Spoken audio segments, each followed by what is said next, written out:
not? Pretty fun.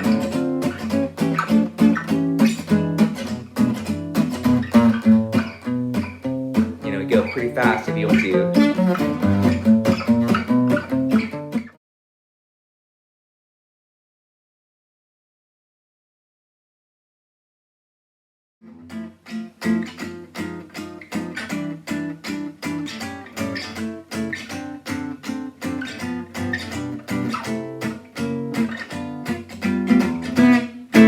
Hey guys, welcome to today's lesson. It's going to be on 3-note chord shapes. Let's get started.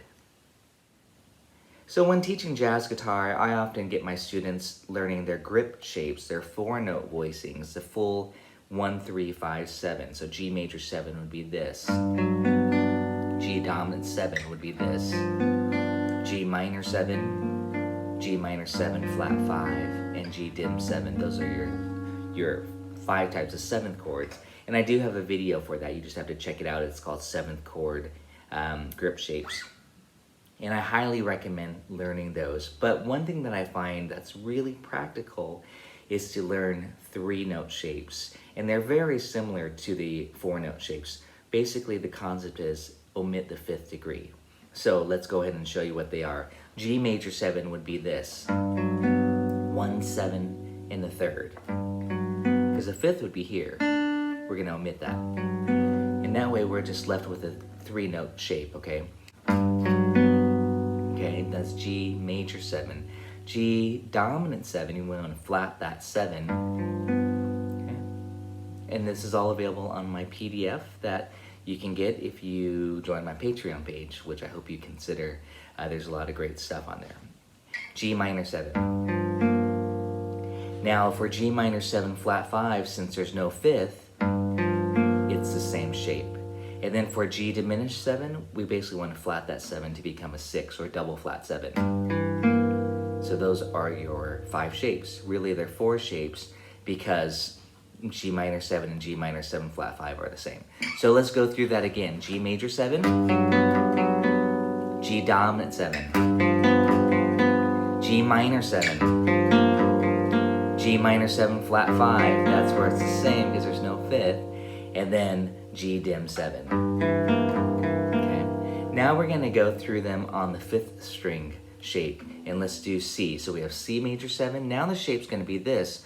1, 3, 7. Okay. And then the dominant 7 will flat the 7. And then to make it minor 7, we're going to flat that 3rd. And then for minor 7 flat 5, again, there's no 5th, so it's the same shape. And then fully dim 7, we want to take the 7 here and lower it to a 6. Okay, most people call that a 6, but it could be called a double flat 7 if you want to be more theoretical about it. So let's do that again. C major 7, C dominant 7, C minor 7, C minor 7 flat 5, C dim 7. And that's really the only shape there where you have to kind of change your fingers. I don't know if you noticed that, but pretty much your fingers will be in this configuration the whole time, which is really, really useful. So check that out. You'll see what I mean. I'm not using my pinky. I'm going to go through it on the 6th string first. Major 7, dominant 7, minor 7, minor 7 flat 5, and then here's that dim 7. Okay, so there the fingering change. C major 7, C dominant 7, C minor 7, C minor 7 flat 5, and C dim 7. Now I do want to share with you the 2 6 chords. You should know your 6 chords, your major 6 and your minor 6, because that's very, very common in swing and gypsy jazz. So here's G major 7. This is on the 6th string root, and that's usually how I like to think of them, either on the 6th string root or the 5th string root. So G major 7 is this, and I highly recommend again that you also know your formulas, which is also on the PDF. G major 6 would be this, okay? And that really is a great exercise, just that alone. Back and forth, major 7, major 6, major 7, major 6. Because oftentimes if you see a chord chart and a song and it says G or G major 7, you can interchange those, major 7, major 6. You can kind of choose which one. But let's also do the minor 6. If you play Django style minor swing, you probably already know A minor 6 as a 4-note shape maybe, but here it is as a 3-note shape. Okay, so down on G, here's G minor 6. Okay, but G minor 7, don't forget, was this. So check this out, going back and forth from G minor 7 to G minor 6 sounds like this.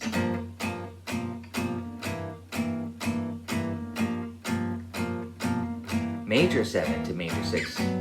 These are really just nice little preliminary exercises. Minor 7, minor 6. You can even go faster as far as changing major 7. Okay, so that's a really great exercise to do, major 7, major 6. Let's also do that on the 5th string root. C major 7, C major 6. And I generally just bar across there. So 7, that's major 7, and then major 6. Here's minor 7, and here's minor 6. Okay, and then again, similarly, major 7, and then minor 7 to the 6.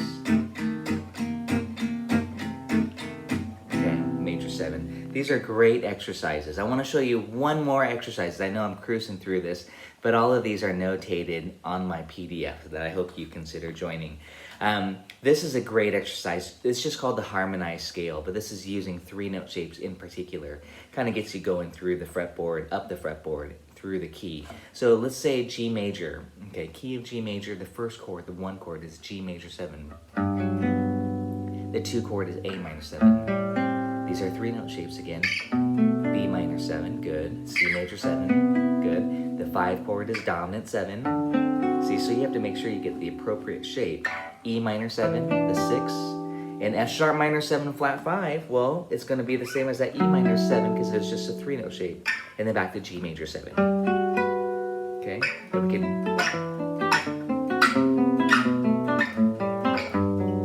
can do that. Okay, just right up the scale. Check it out. I'll just give a quick demonstration. Check out the PDF. You'll get it if you. It's really pretty sounding.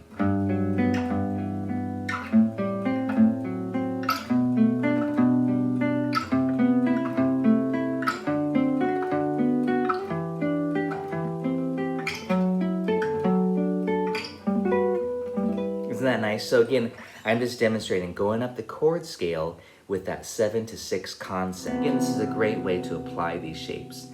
We're in the key of C now, so the 2 chord is D minor 7. The 3 chord is E minor 7.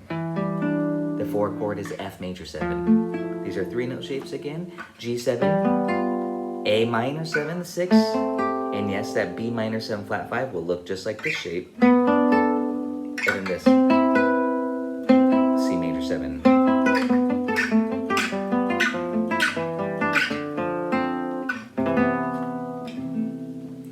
Sweet. So now let's take it through a tune. I mentioned minor swing earlier. This will just be a demonstration for you of how you can take it through any and every song. I highly recommend, if you want to play swing or gypsy jazz rhythm guitar, that you master 3-note shapes. Here we go, minor swing, 3-note shapes. 1, 2, 3, 4. A minor 6, D minor 6, E7, A minor 6, D minor 6, A minor 6, E7, and A minor 6. Little turnaround riff and top.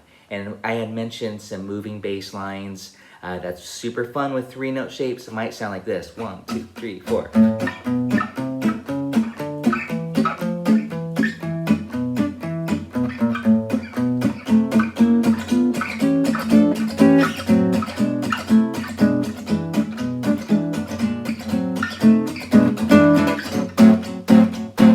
The idea is pretty fun once you start moving those bass lines around, and that was exclusively 3-note shapes. Standard, like All of Me, That's such a classic, beautiful swing song.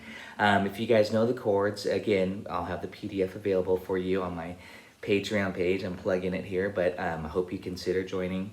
We have C major 7, E7, A7. These are all 3-note shapes.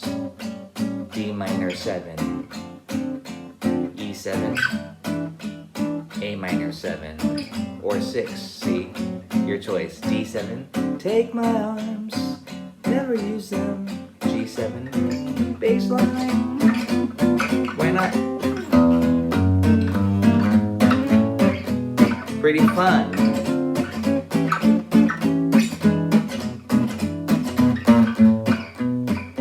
You know, go pretty fast if you want to.